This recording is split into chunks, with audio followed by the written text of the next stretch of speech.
So I had to hunt down this article to just find out when EDSL first kicked in. Because if you were just to type in EDSL, even Wikipedia's example of EDSL, it's not exactly that much information as regards when it started really truly kicking in, which was roughly about 2000, 2001. And up until that point, I mean, believe me, you thought you were the bee's knees with a 56k connection that you were usually focused at the time on downloading drivers for your sound card or whatever it was at the time. Seriously.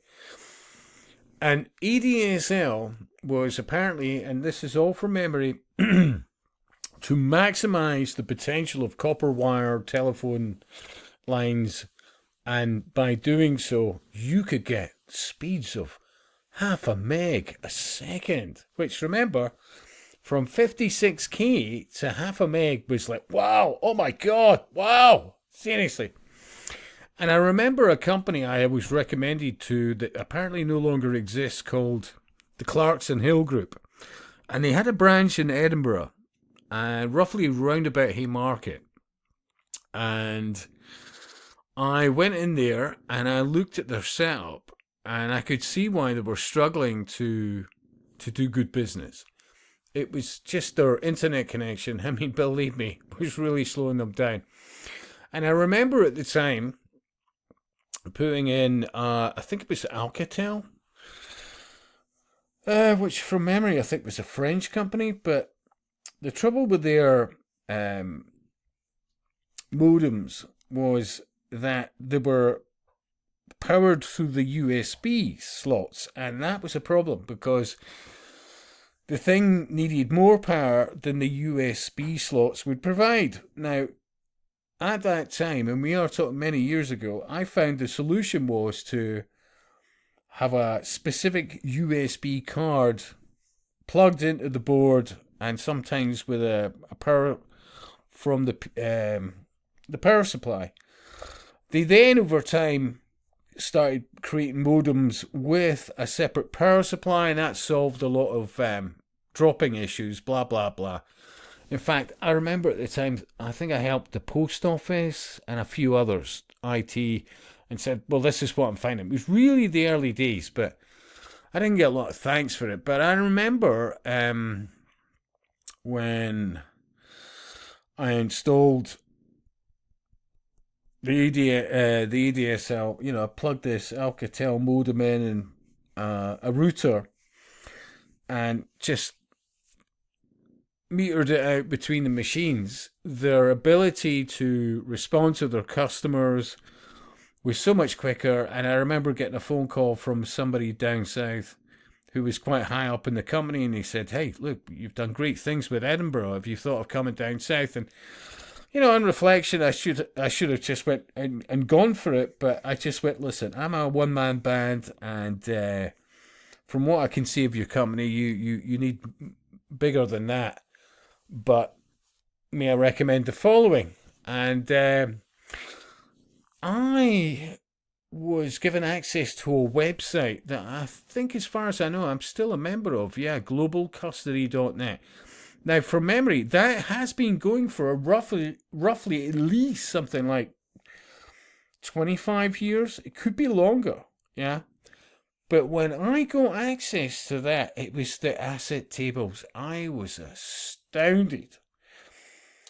Brown Brothers, Harriman, various other, basically what was essentially said to me was that there were the banks that only dealt with other banks. They weren't high street banks. They were banks that only dealt with other banks. There was an emphasis on a big difference.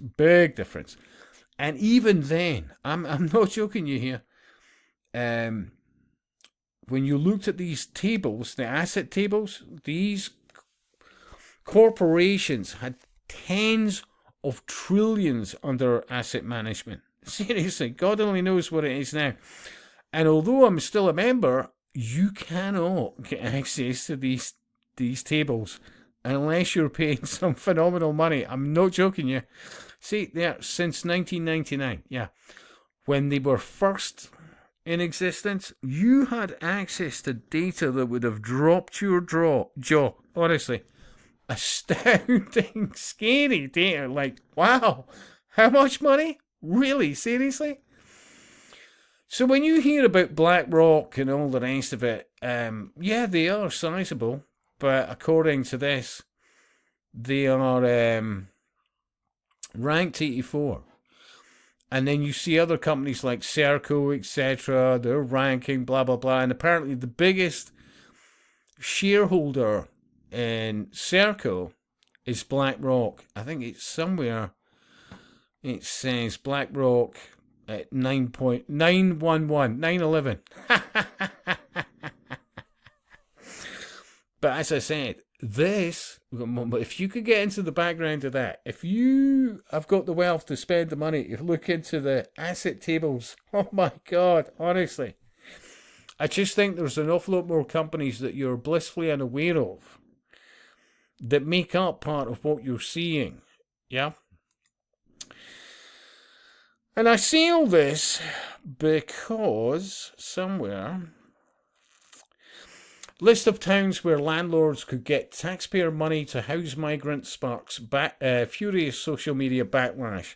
So a list of towns and cities where landlords could receive taxpayer money to house asylum seekers has been taken down after social media backlash. The locations were shared by what they call outsourcing company Serco on its website, prompting speculation that only intensified after the post was deleted. It has now been confirmed that the list shows local authorities where Serco has been contracted to provide dispersal asylum, I think you mean the terminology, dispersal asylum accommodation under a deal agreed 6 years ago, because remember, they plan ahead. Yeah, nothing is by accident. But remember, think about how landlords have been de-incentivized from being landlords, especially over the last 5 years, and extra rights given to renters. And unfortunately, let's face it, some renters just took it upon themselves to stop paying the rent because they felt that they had more on their side to, well, you know, get through the following months, and it would have to go to court and all the rest of it. It de-incentivized an awful lot of people from going into the rental market, you know, to make some money. And then add to that, what have they done with Airbnbs and all the rest, blah, blah, blah. And, you know, the council's there for the locals, blah, blah, blah. And then companies like Serco, BlackRock come out of nowhere and go, hey, we'll sort all your problems. If anybody does anything in the house, we'll have it covered. It's all insured. You'll get paid every single month. We'll guarantee a contract for 5 years, blah, blah, blah. Yeah. I still think it all ties into things like Atlas Shrugged, because this is a deliberate design collapse and quite literally the destruction of civilization. No two doubts about it, yeah? We already know that they could have solved homelessness years ago at a fraction of the cost of what is being spent just now.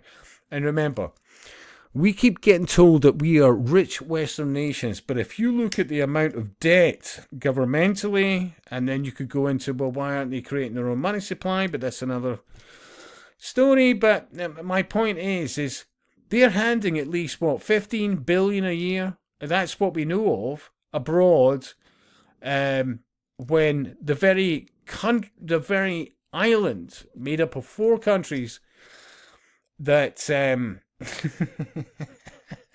that's up to its neck in debt, that is servicing debt at the rate of quite literally hundreds of billions a year, yeah, can still send money abroad, even although we're not, well, like we're quite literally a debtor. We're quite literally a debtor island, and yet we're being told we can send so much money abroad, although we have to keep borrowing it from, well, essentially the international banks. You know, None of this makes any sense unless you work out this is deliberately the destruction of Western nations while being told, hey, we're all white supremacists and we're entitled, and, you know, anybody else with a skin colour other than white is righteous, and we need to bend over backwards. And, well, you hear these terms, reparations, but you're seeing it in real time. Locals are being told, just get out of these flats, get out of these accommodations.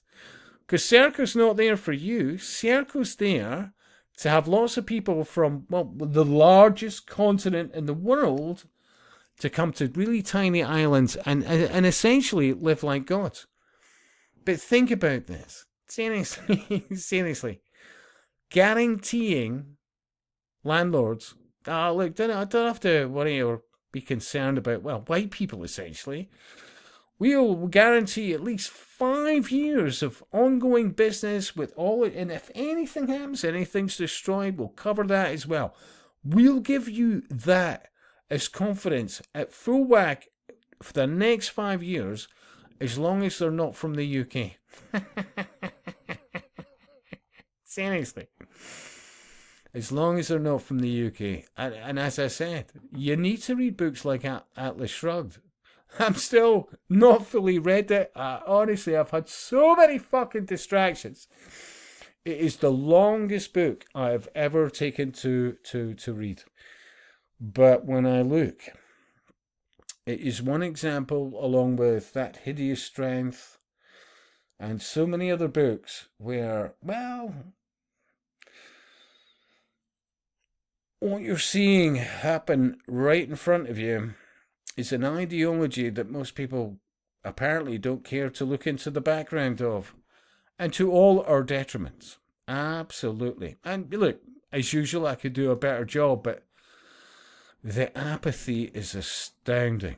It truly is. And of course, hey, when they're saying this, the only picture of Stop the Boats is some, well, essentially fat bird with stretch marks. Yeah, because, hey, that's the only individuals that apparently care about what's going on in the UK. None of it's an accident. Seriously, none of it's an accident.